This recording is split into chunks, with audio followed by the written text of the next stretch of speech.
دیوبند اور طالبان کے رشتے کو لے کر مولانا ارشد مدنی کا بڑا بیان سامنے آیا ہے۔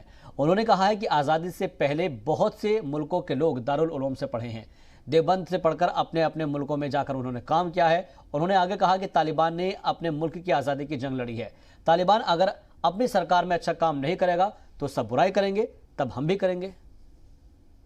دنیا میں جو لوگ گئے ہیں پڑھ کر کے وہ اپنا کام کر رہے ہیں، جس ملک کے اندر بھی بیٹھے ہوئے ہیں اس ملک کے اندر اپنا کام کر رہے ہیں، یعنی اپنے دین کا کام کر رہے ہیں۔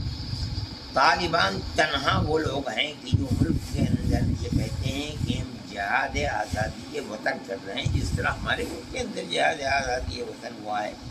یہ قوم ایسی ہے کہ وہ کسی غیر کے تسلط کو اس نے کبھی قبول کیا ہی نہیں، آج بھی وہ قبول نہیں کر رہے ہیں۔ اس کو وہ دیوبند سے جوڑتے ہیں، وہ حضرت شیخ الہند رحمۃ اللہ علیہ کے تحریک سے جوڑتے ہیں۔ جو میں نے کہا کہ وہ تحریک جا کر کے افغانستان میں رنگ لائی تھی، اور ایک طبقہ تھا جو ان کے ساتھ کھڑا ہو گیا تھا افغانستان، لیکن وہاں اقلیت اور اکثریت ہے، اس لیے کہ یہ جو لوگ طالبان جن کو کہا جاتا ہے یہ سب پشتو بولنے والے ہیں۔ ہمارا ماننا یہ ہے کہ حکومت کامیاب جب ہے جب ان دونوں کے درمیان میں ایک پیمانہ ہو، دو پیمانے نہ ہو۔ جب یہ صورت ہوگی تو ہم کہیں گے کہ حکومت کامیاب ہے، اور اگر یہ نہیں ہوتی ہے تو ہم سمجھتے ہیں جیسے دنیا کی حکومتوں کے اندر اکثریت اقلیت کے حقوق کو مارتی ہے، یہ بھی مار رہے ہیں اور کہتے ہیں کہ اسلامی انقلاب ہے، یہ اسلامی انقلاب نہیں۔